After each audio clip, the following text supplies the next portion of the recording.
बिस्मिल्लाहिर्रहमानिर्रहीम। अस्सलाम वालेकुम। काश का धान की फसल के अंदर पत्ता लपेट सुंडी, जैसा कि नाम से ही जाहिर है कि ये सुंडी पत्ते को लपेट लेती है, फोल्ड कर लेती है। जब आप इसे खोल के देखते हैं तो अंदर से आपको सुंडी भी नजर आती है, पीले से रंग की, हरे से रंग की, साथ में आपको फुजला भी नजर आता है काले से रंग का।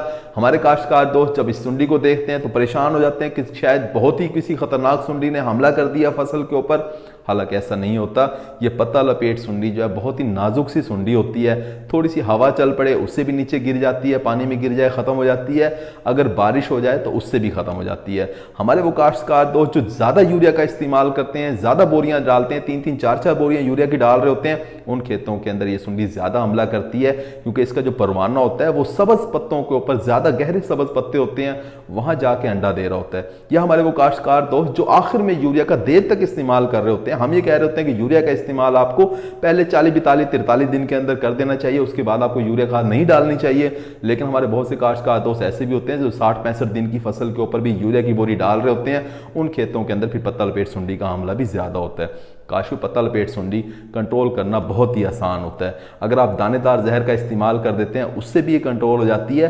अगर इस पत्ता लपेट सुंडी का हमला शुरू के अंदर हो जाए, यानी जब आपकी फसल 30-40-45-50 दिन की है, तो आपको बिल्कुल परेशान नहीं होना चाहिए। काश का पत्ता लपेट सुंडी का हमला अगर बाद में हो, जब आपकी फसल गोब की हालत के अंदर आ जाती है, उस वक्त फिर आपको इसका कंट्रोल कर लेना चाहिए, क्योंकि गोब की हालत के अंदर जब झंडा पत्ता बाहर निकल रहा होता है, हमारा जो मेन पत्ता होता है जिसके अंदर से खुराक बन के फिर सिटे में जा रही होती है, मुंजर के अंदर जा रही होती है, उस पत्ते को अगर ये सुंडी खाना शुरू कर दे तो फिर हमारा नुकसान हो सकता है। उस वक्त फिर हमें किसी स्प्रे वगैरह का इस्तेमाल कर देना चाहिए। अब अगर आपको आपके खेत के अंदर पत्ता लपेट सुंडी बहुत ज्यादा नजर आ रही है तो फिर आप इसका स्प्रे भी करवा सकते हैं। क्लोरेंट्रा नीलीप्रोल यानी कि जो एफएमसी कंपनी कोराजन के नाम से जहर दे रही होती है, इसका अगर आप स्प्रे करवा देते हैं 50 मिलीलीटर फी एकड़ के हिसाब से 100 लीटर पानी के अंदर हल करके, तो ये सुंडी बहुत अच्छे तरीके से कंट्रोल हो जाती है। इसके अलावा सिजेंटा कंपनी यही दवाई जो है वो साशे एक छोटे पैकेट की सूरत के अंदर दे रही होती है, विटाको का छोटा पैकेट मिल रहा होता है, इसका भी अगर आप स्प्रे करवा देते हैं तब भी ये सुंडी कंट्रोल हो जाती है। बायर कंपनी रीजेंट के नाम से छोटा पैकेट दे रही होती है, उसका अगर आप स्प्रे करवा दें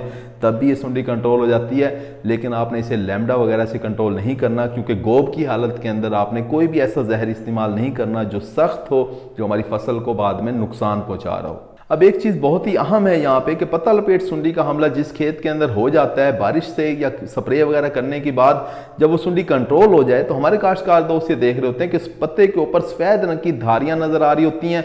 उसे फिर बाद में वो ब्लाइट वगैरह देख रहे होते हैं, सोच रहे होते हैं कि शायद कोई ब्लाइट का हमला हो गया या किसी और बीमारी का हमला हो गया।